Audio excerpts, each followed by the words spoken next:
I'm not so sure that Andrew Tate is the best role model.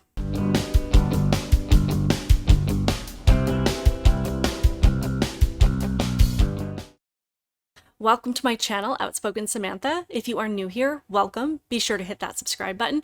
And if you're returning, welcome back. I truly appreciate your continued support, and I hope that you are subscribed as well, particularly if you are watching on Rumble, because we do need to support platforms that support free speech, and YouTube is just not that. So I've had a couple people recently ask me to talk about Andrew Tate, so we will go there briefly. Now, if I'm being honest, I don't know that much about Andrew Tate. I have largely not included him in a lot of my conversations because, one, I don't know that much about him, and two, even though there are a lot of people that do appreciate the things that he says, and he does say things, there are certain things that he has said that I do agree with, for the most part, I do get kind of a weird vibe about him, and I think that the more I hear of him, I'm starting to understand where that instinct is coming in. Now, I know that he seems to be very, pro-capitalism, anti-socialism, pro-freedom, pro-liberty, pro-personal responsibility, and all of these things. I know that he gives an important message to young men, especially as the left is trying to feminize men,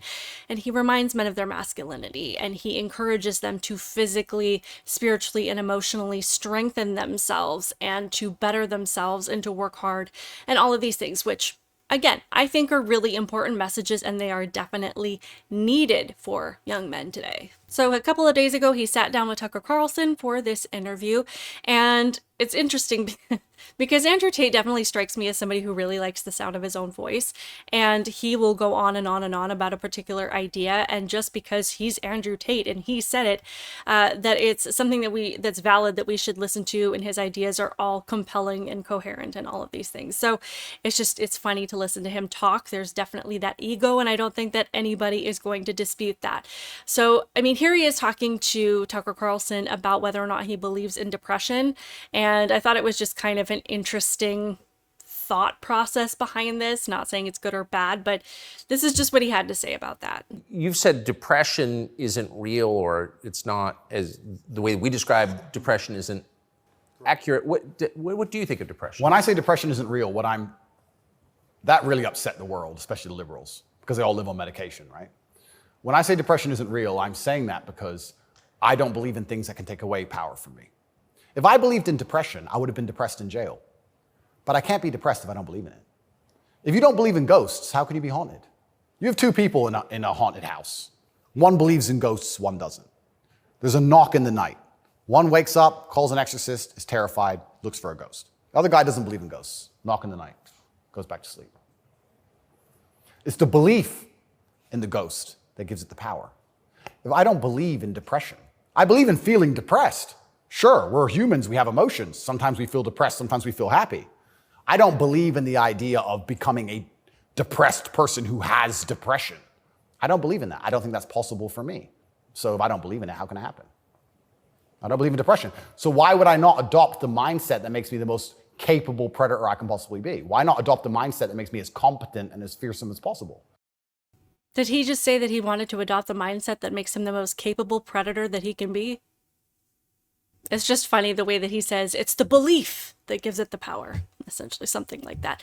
And I do think that there's some validity to that. I do think that we live in a society that has created this ideal habitat for depression to thrive, that it's just far too easy to blame depression or mental health issues as and use that as an excuse to not try harder. And I think that's why he points out why it really made liberals mad, because they do thrive on victimhood. They do thrive on people feeling crippled and incapable and feeling like they can't overcome their own challenges and their own circumstances. So I understand why that would be a particularly unappealing message to the left. I don't necessarily agree that it's impossible to be someone with depression, because I do, with family situations, with personal experience with different people in my own life, there is depression runs rampant in some of the men in my family. And it can be very debilitating whether you want it to be that way or not.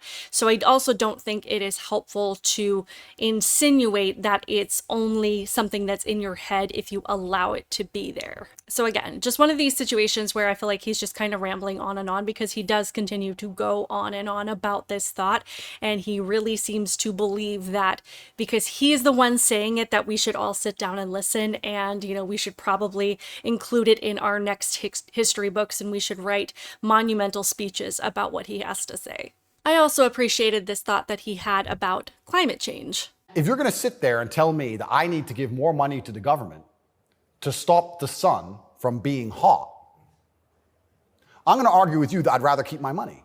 Amen. There's no amount of money that the government can take from us that is going to change the weather, that's going to impact the outcome of the planet. It's just not something that's going to happen. No matter how high they raise our taxes, they're still going to get hurricanes in Florida. They're still going to get earthquakes in California. It's still going to snow in Utah.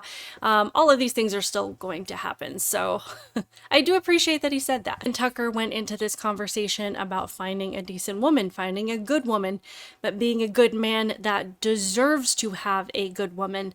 Again, things that I'm not in disagreement on.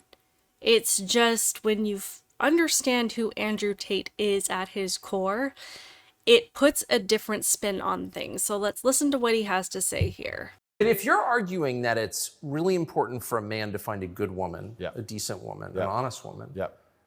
that's the truest thing that's ever been said. I mean, Absolutely. that's the most important thing any man can do. I mean, I can just tell you firsthand. Oh, thank you very Being much. married 32 years, that's the most important thing. And you think saying that angered people? Absolutely, because I'm arguing the only way to do that is via masculine excellence. I'm saying in the world we live in today, it's hyper-competitive. And if you want to be the kind of man that has the choice of women to choose a good one, you need to be an excellent man. It's no longer acceptable for you to just be an average Joe or below average. You have to get up and you have to work hard and you have to be smart and interesting and you have to be charismatic and make some money and be in good shape and you have to try very hard. And unfortunately for them, if you follow that path as a man and you become successful in those realms, you end up being the kind of person who resists enslavement. You become the kind of person who wakes up and says, no, I don't believe in that. That doesn't make sense to me. So we see that he says a lot of things that people like. He says things, again, that counter this massive effort by the left to feminize and weaken men. And I appreciate someone getting out there and telling men that putting on dresses is not empowering them. Putting on heels and makeup is not going to help you find your true self or help you live your life in a way that truly makes you feel fulfilled.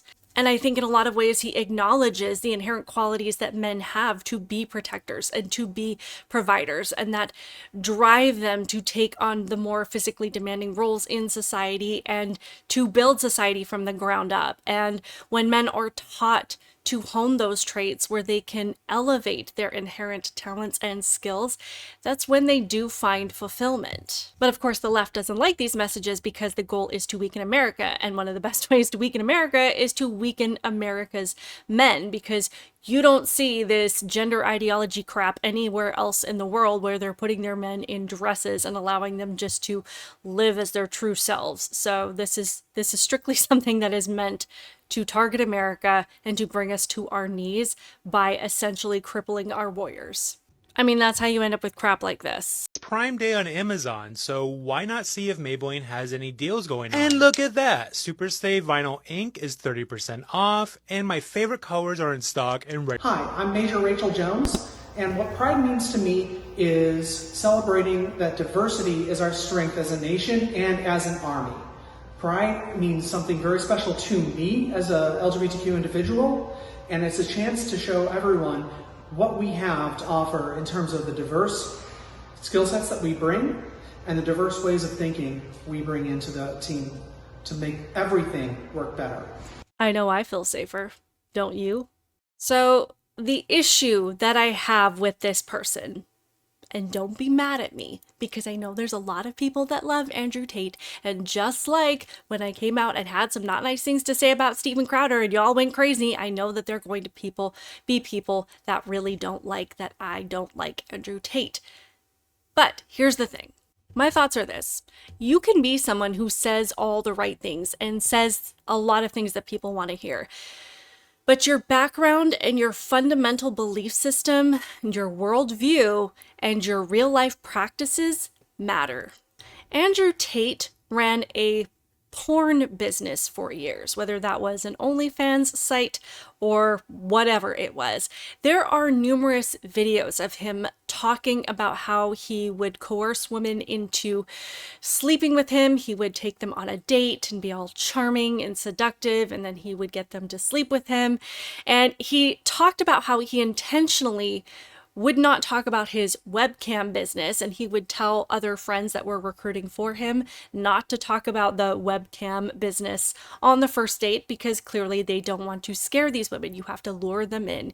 You have to make them more comfortable. And then, you know, once you've developed an intimate relationship of some kind, then you bring in what he would call their salesperson, which would be another female that was employed by him and doing this OnlyFans business, and, you know, part of his pornography business of whatever it was that he was doing, and have them convince these girls to be a part of it.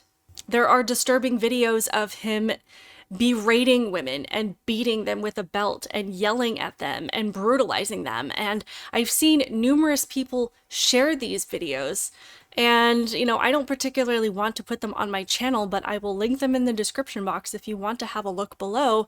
And I've also seen people say that this is old footage, and, you know, question why conservatives are digging up old stuff on Andrew Tate. And honestly, I don't know how old some of this footage is. I don't know if this is a business that he is doing now, but I know that it is something that he was doing at least within the last couple of years. And honestly, I don't care if that stuff is 20 minutes old or 20 years old. Well, I mean, I do kind of care if it was 20 years old, because that would make him a minor when he was doing it, which would be a whole other issue. But it doesn't matter how old it is to me, whether he's still running this business or not.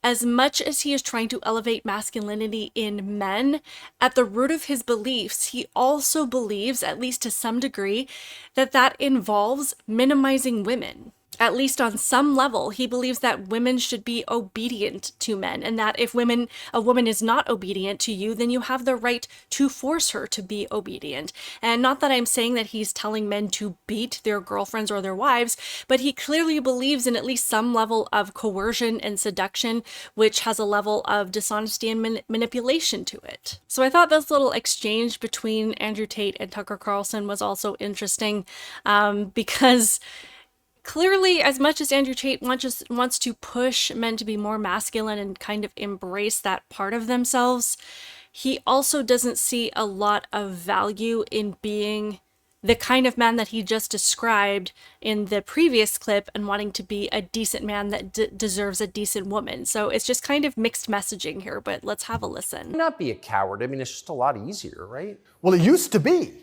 This is the thing that's interesting. I would actually argue in the 1950s and 60s, if you were to agree with every single narrative and obey every single law and do exactly what you were supposed to do and pay your taxes, etc., you'd at least get a wife who respected you. You'd at least have children who could go to school without being indoctrinated to a degree. Yeah. You could have a nice house. You could have a pickup truck. You could have a pretty good life if you just followed the rules. Yes. I don't think that's true anymore. I think that if you are a man especially, and this is what I talk about masculine issues. If you're a man who was born and you decide to do exactly as you're told, you're going to end up depressed, in debt, working a job that you hate, with a wife who doesn't respect you, with kids who don't listen to you, in a house you don't own, until she leaves you, and then you contemplate suicide a while, and maybe you might find some purpose towards the end, enough to survive and pay your taxes, and then you're gone. I don't think a man who just follows the programming is going to find any happiness. But they don't care. Why would they? They have no interest in masculine happiness. This is another thing that's very interesting. They talk about men's mental health all the time, especially in the UK. I'm not sure about America, but in the UK, they have this big drive for men's mental health, saying that men commit more suicides. A lot more. Because it's hard to be a man. We commit more suicides, we're more depressed, we have all these mental health problems. I come along, I genuinely get thousands of emails a day saying I'm helping men's mental. And I do agree with some of the things that he is saying here. I do think there used to be more of a reward for being a good person, for, growing up and doing the things that you were taught to do, to get married, to have a family, to pursue a career, as a man to provide for your family, as a mom to raise your kids. And you did end up with kids that were more respectful of their teachers and of their parents and of the adults around them. And you didn't have to worry about them going to school and being fed really destructive ideas and coming home with little to no education. So there used to be definitely more of a payoff for those things. Whereas now it seems like everything that you work for is countered by everything that is happening in society the second that you send your kids out into the world. But I do think that there has been this culture of teaching people to be self-serving and to focus on themselves, and everything is about me. And I do think that Andrew Tate feeds that to an extent, given his background and given his belief system and given that, the behaviors that he seems to think are okay. It, to me, is reasonable to believe that he doesn't want to tell men to strengthen themselves to be better for women. He wants to tell men to strengthen themselves to be better for themselves. And if someone doesn't like that, if, someone doesn't agree to that, then pretty much they can go pound sand and they can kick rocks and screw them. And I don't think that that mentality is helping anybody in this day and age. And I definitely don't think that we need more of it. And getting back to Pearl being called the female Andrew Tate, I think is even more interesting, because in that conversation that she was having with that feminist, I can't remember what her name is, but she said to Pearl that, her belief that women should have the right to vote taken away from them and that divorce should be made illegal or should be banned. This woman said, you're giving men license to be misogynistic. And to me, that is exactly what's happening if she is on one hand saying that women shouldn't have the right to vote because we don't do as much in society. And on the other hand, she supports men like Andrew Tate who believe that victimizing and objectifying women is perfectly acceptable. Then you put those two together and you end up with a perfect storm for women to be abused and to be manipulated and to be taken advantage of. All in all, despite the things that Andrew Tate says that seem to make a lot of sense, there seems to be a lot of contradicting behavior in the way that he has conducted his life, in the things that he believes in the behaviors that he seems to think are okay, which are deeply immoral and deeply reprehensible. I think that when you provide that context and you look at the things that he says with that foundation, with that belief system, it's hard to take the things that he is saying as driven by this desire to make men truly better. I get that the constant, barrage of messages saying that all masculinity is toxic is extremely harmful to men. I understand that men are experiencing extremely high rates of depression and mental health issues, and it's really hard to address because a lot of times men don't feel that they can talk about it. But I also don't think that the answer is to throw out all decency and start listening to someone who has a history of treating women like garbage. Call me crazy, but Andrew Tate's underlying belief system that men should essentially just be pimps is just as toxic as the leftist message that men should be women. Neither one have positive outcomes for anybody.